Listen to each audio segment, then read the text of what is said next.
Hello, this is Reverend Dore Patlian teaching the science of mind from beautiful Sarasota, Florida. Today we're going to talk about the case for God.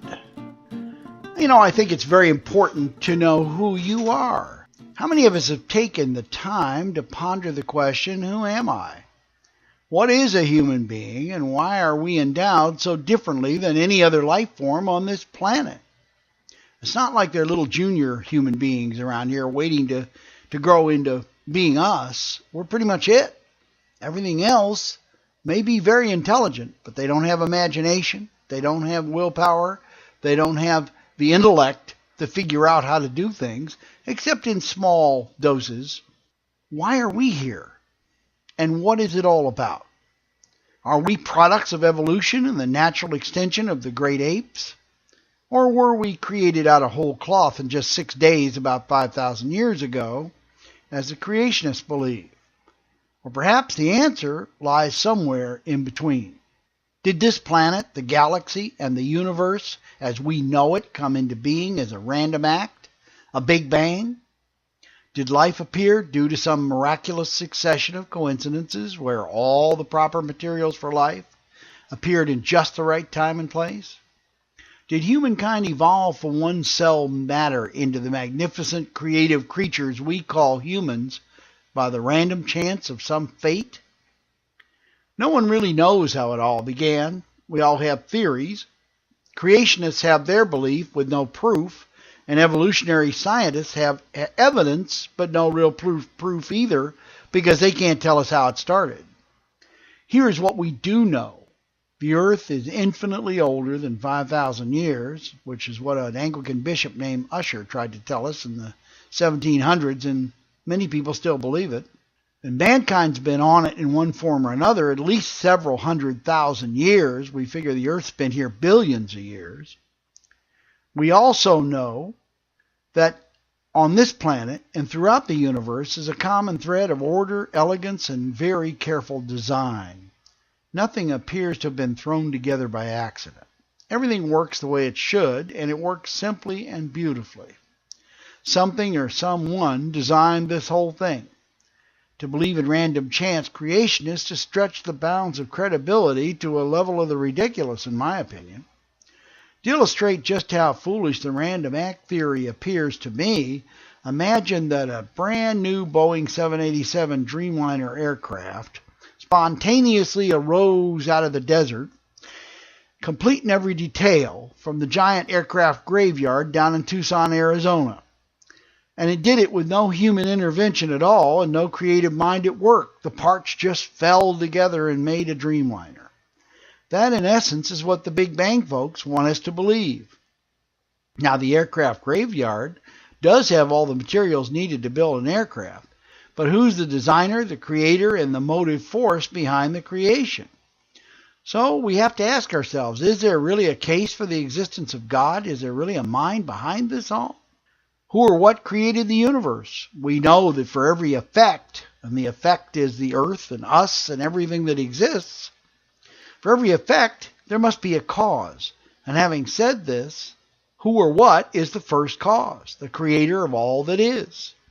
We call it God for lack of a better word. You could call it Stella, Fred, or Barney if you want to.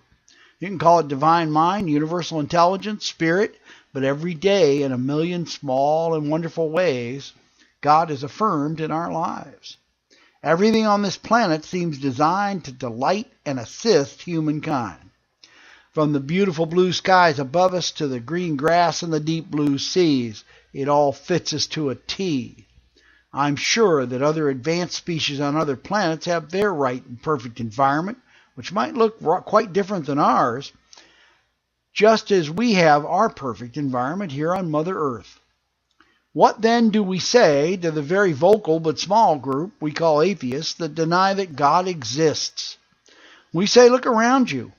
From the perfect composition of seawater to the unconditional love of a dog to the exact formula of atmosphere that we need to breathe, it's all here.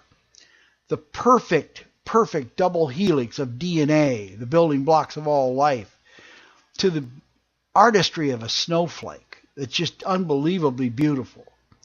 It cannot have happened without some design.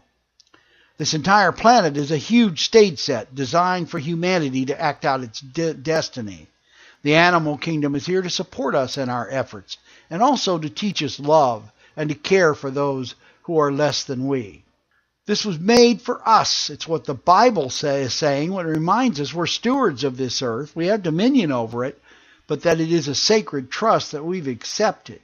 Failure to discharge this trust properly will surely be fatal to all of us.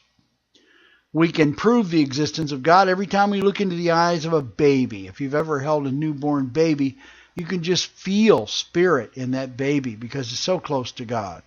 Or watch a sunset, or look in the eyes of our lover and see the love coming back, the unconditional love. From our body's chemical composition to the design of our large intestine to the brain, which the mind operates, it was all designed by the greatest mind that we call God.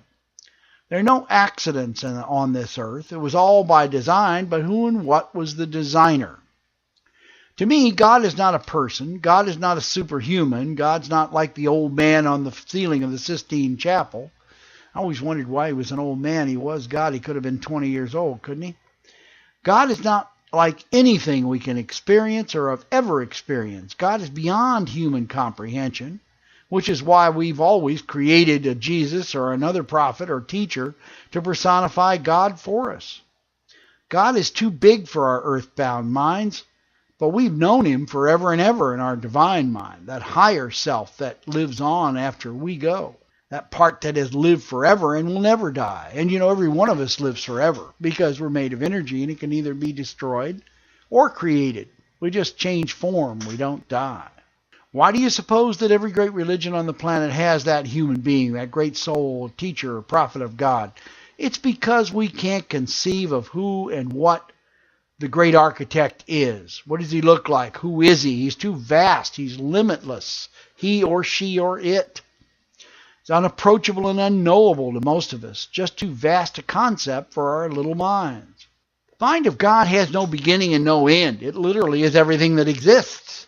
We do live and move and have our being within the great body of God. Scripture's entirely right about that.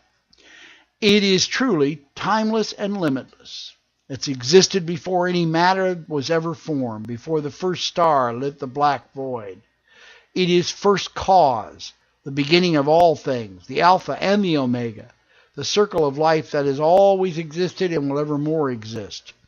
I've come to understand this God, and I know her well. I speak with her every day. You can too. The great mind is accessible to all of us, but we must open the door first and believe. Faith is the ignition key of God. No faith, no God. That is why the atheist will never experience God, because they have no faith in anything beyond themselves. Their world is tiny. They are alone in a sea of unexplained vastness. I shudder to think what it must be like to live like a candle in the wind, blowing, about to be snuffed out, and never know why. No, thank you. What is the proof of a great mind, a first cause, a benevolent spirit behind all that is? Look around you at the magnificence right in front of you. There's all the proof you'll ever need. The wonders of life are not a random accident. To access God day or night, just open your heart and your mind and pray. Now, prayer is not some magic thing that's hard to learn. It's the easiest thing in the world. You do it really every day. Prayer is nothing but thought. Prayer is to thought as a laser is to light. It's concentrated thought backed by emotion and faith. You don't know how to pray? Go to the home page of my website, wakeupandlive.net. I'm going to repeat that. Wakeupandlive, all one word, .net. Click on prayer on the header, and this one click may transform your life. If you need prayer for yourself or another, fill out the prayer request form on the prayer page, and I'll be happy to respond with a written prayer for you to say morning and night.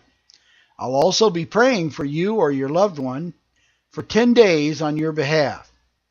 The next message will talk about prayer, how it works, and how to do it effectively.